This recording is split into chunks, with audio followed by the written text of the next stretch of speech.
Hey everyone, Andrew Loveland here with another Love Tech video. I'm super excited today because I have the 2010 Mac Mini. I purchased this off of eBay with the extra money I had left over from the refund I recently got on my 2010 Mac Pro purchase. If you haven't had a chance to take a look at that video yet, I definitely recommend it, so I'll link it up above and down below. I decided to buy the 2010 Mac Mini for one main reason, and that was to replace an old Dell Optiplex computer for a kiosk or display that I have in my studio here. This screen I usually have here displays weather data and or like my Love Tech video type data for when people come into the studio or when I'm doing filming for that matter. So what we're gonna be doing today is taking a look at the 2010 Mac Mini, doing an unboxing on the channel here, and then also talking a little bit about the history of the Mac Mini. So stay tuned.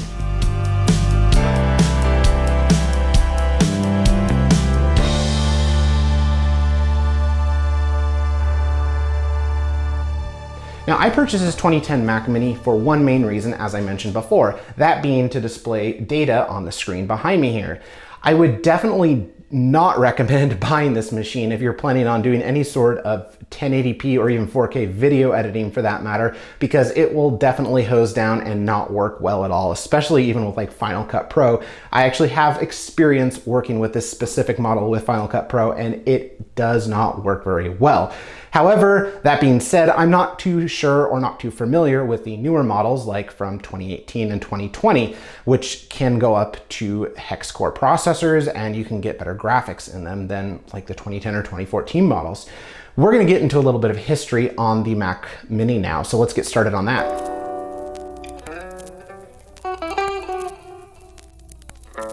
And so today, we think we know what they have in mind and we're introducing it. It's called the Mac Mini.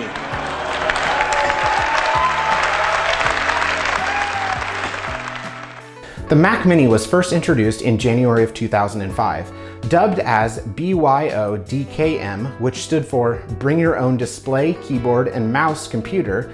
The main goal of the Mac Mini, in Apple's eyes at least, was to try and grab a large share of PC users and bring them over to the Mac platform.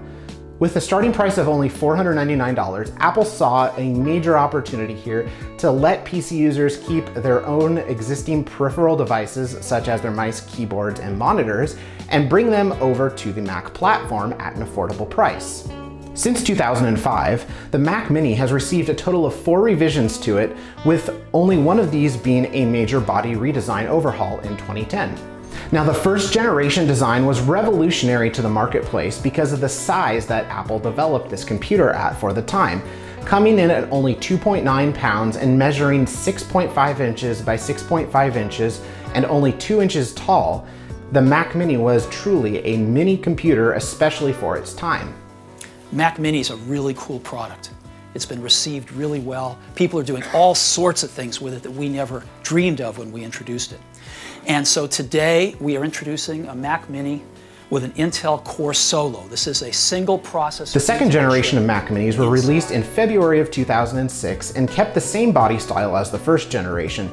The big difference on the second generation Mac Mini wasn't on the outside, but rather on the inside. Now, during this time frame at Apple, between the years of about 2006 to 2008, was when Steve Jobs came out on the stage and said, hey guys, we're gonna be switching from G4 and G5 processors over to Intel. So the Mac Mini was actually one of the first computers that this actually took place on. So the Mac Mini actually was updated again in February of 2006 with Intel Core Solo and Duo processors.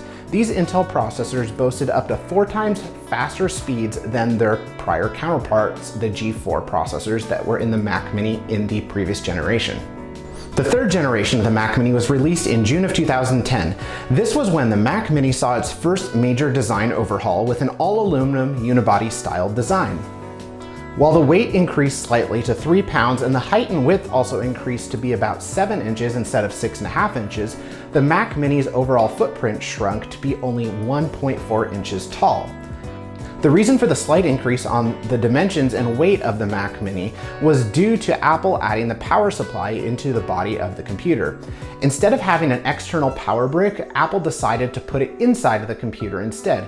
This overall was a good move on Apple's part because it helped make the Mac Mini more transportable and easier to store. In 2014, the option to upgrade the RAM was actually taken out of the Mac Mini lineup and actually was soldered to the logic board inside of the computer. Now, this made a lot of people really upset because users like to be able to perform simple upgrades such as RAM upgrades on their computers. So finally, Apple fixed that when they released the 4th generation Mac Mini in October of 2018. This is where Apple updated the Mac Mini to have a space gray finish and added 4 USB-C ports on the back of the computer. They also, for the first time, added the option to put a hex core or a 6-core processor into this little tiny box. And finally, in its latest release in March of 2020, so this year, Apple actually upgraded the default storage options by doubling the standard base storage in these Mac Mini lineups. So now we've talked a little bit more about the history of the Mac Mini, let's get to talking a little bit about what I paid for this 2010 Mac Mini off of an eBay auction.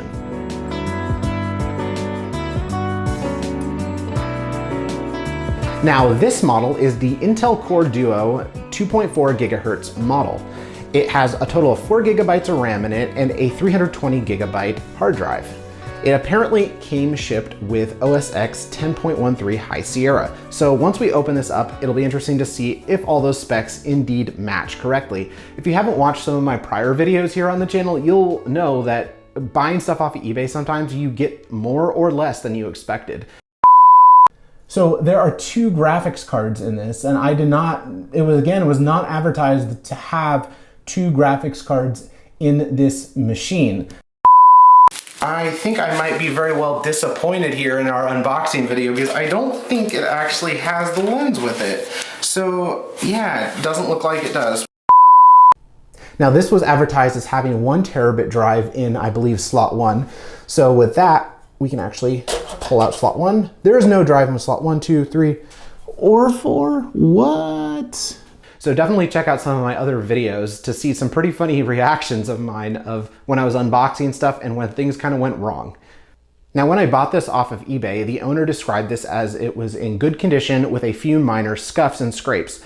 It apparently was supposed to also come with the power cord in it and works flawlessly. Now, when I purchased this 2010 Mac Mini from an eBay auction, I wound up paying only $106.80 for it with shipping. Now, originally the seller on eBay was asking about $126 for it, but I put an offer in at $100 and it was the last one, so they accepted my offer. So overall, I feel like I got a really good deal on this because again, I only paid about $100 for it, plus about $6 shipping and handling. So in just a minute here, we're gonna get to the unboxing of the 2010 Mac Mini, bring it up on the screen behind me, and take a look at the specs on it.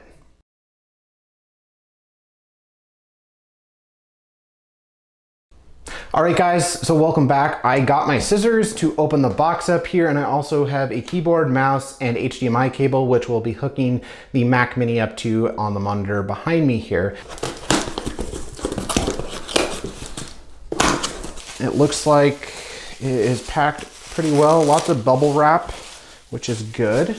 And good signs so far here because I do see the Mac Mini and the power cord in the box. Keep our fingers crossed that this is a good unboxing and I don't run into any surprises, or at least bad surprises. So here's the Mac Mini. I'll set that aside. We'll take a look at that in a second. And here is the power cord as promised. For some reason, I don't know if this is, I guess it's the original Apple power cord. It doesn't really look like the original Apple power cord though, because usually Apple power cords are like that white kind of weird rubbery type feeling, and this is a black power cord. So I'm not sure. It's been a long time since I've owned a Mac Mini, so leave your comments down below and let me know, is this the original power cord or not? Because it sure does not look like it. I'll put that over aside there. Doesn't look like anything else is in the box here. Let's set this aside. Then here is the Mac Mini. They wrapped it in some bubble wrap here. So we'll flip this around. First impressions, it does look fairly clean. It looks like there are a few minor scratches, but I would say rating this computer, I would give it probably like a 95% rating. It's a little bit scratched up on the bottom here. However, it doesn't look too badly beat up, which is pretty accurate for an eBay listing, that is. So I'm happy about that. It's a 2.4 gigahertz Core 2 Duo, 320 gig hard drive, 4 gigabytes of RAM. So According to the sticker they have on the outside here, this is in fact the correct model. They sent me the correct model, so I guess that's a good sign.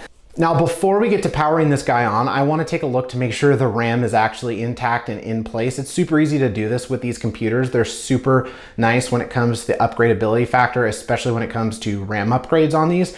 A little bit later on, I think I'm actually going to be upgrading this and putting a solid state drive in it along with some additional RAM. For now, we're just going to keep it the way it is. So to open up the case, you're first going to just put your thumbs in here and twist to the left.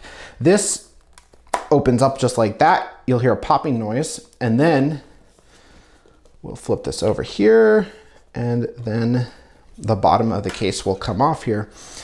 Inside, it looks like it's fairly clean. I'm actually gonna go through and do a cleaning on this too when I do a breakdown on it at some point and put a new solid state drive in it. It does look like it has 2 gigabytes of 2 gig sticks in here of RAM, so that's a good sign as well. It's Samsung RAM, which is also a really good brand for RAM. So again, it does look like it does have the full 4 gigabytes as advertised in the posting, so that's a good sign as well.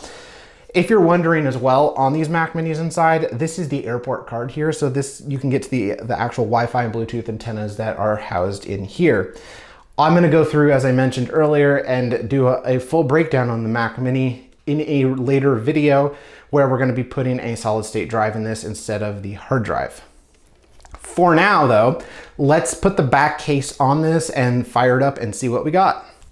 All right, so first I'm gonna go ahead and plug the power cord into this, and then we're gonna plug in the keyboard and mouse and then fire it up. The power button for these is on the back side of the computer as well, so that's where you will turn it on at. So now we got the Mac Mini plugged in, got the USB ports, the HDMI cable, and the power cord plugged in. Let's fire it up and make sure everything works. Just press the power button on the back. We should get a boot. There's the CD drive, and here it comes up. So as advertised, it looks like it's loading just fine into the OS. So next we're gonna take a look at the specs on this and make sure the specs with the posting match with the specs on the computer that we actually have here. So to do that, you're gonna go up to the top left-hand corner and click on the Apple logo and go down to About This Mac. This will bring up the System Mac profiler and it'll show us what we have. So we are running 10.13 High Sierra, mid 2010, 2.4 gigahertz, 4 gigs of RAM. And then for the graphics card, it looks like we actually have a separate graphics card on this. It is the NVIDIA GeForce 320M. It's a 256 megabyte graphics card. So I guess for 2010 that was okay, but now that just plain out sucks for a graphics card, considering like a 2017 iMac like I have has a 8 gig graphics card and it's only has a 256. That's where these really suffered in video performance and video editing, as I mentioned at the beginning of this video. Don't go out and buy one of these for the graphics performance, because again, the graphics on these are really crappy if you're doing video editing or graphic intensive design or any sort of gaming. Even casual gaming is kind of like iffy on these because the graphics cards are so old and so outdated. So they won't run anything really great. But again, my purpose for buying this computer was A, to do videos on the channel for you guys, and B, to replace a even older, like 2005, 2006 computer. That was a Dell Optiplex. That's what this is replacing. And I'm actually planning on taking this Mac Mini and putting it and like mounting it behind the screen here. So you won't even know it's there and it'll be a full-fledged computer running on this monitor, which will be awesome. And this will use a lot less electricity than my Dell Optiplex did as well. The last thing I want to check on this is to ensure that we have the correct hard drive size. I'm just going to flip through the rest of the system profiler here. So displays, storage, yes, looks like we have 320 gigabyte SATA drive. And then on our memory tab, it looks like we have 2 gigabytes in each slot, so a total of 4 gigabytes of RAM installed. So I'm very happy about that so far, that this whole entire computer looks to be as advertised. It came in as advertised condition and there were no issues. And that does it for the video here on the channel today, guys. If you liked the video, let me know in the comments down below. Also, let me know what modifications you want to see me make to this 2010 Mac Mini. As I mentioned, I'm going to be putting an SSD and some RAM in it, but what other things would you like me to do to this computer? Leave your comments down below on that. And as always guys, make sure you hit the subscribe button at the top if you haven't already, click the bell for notifications, and give this video a thumbs up if you liked it. And we'll see you next time in another LoveTech video.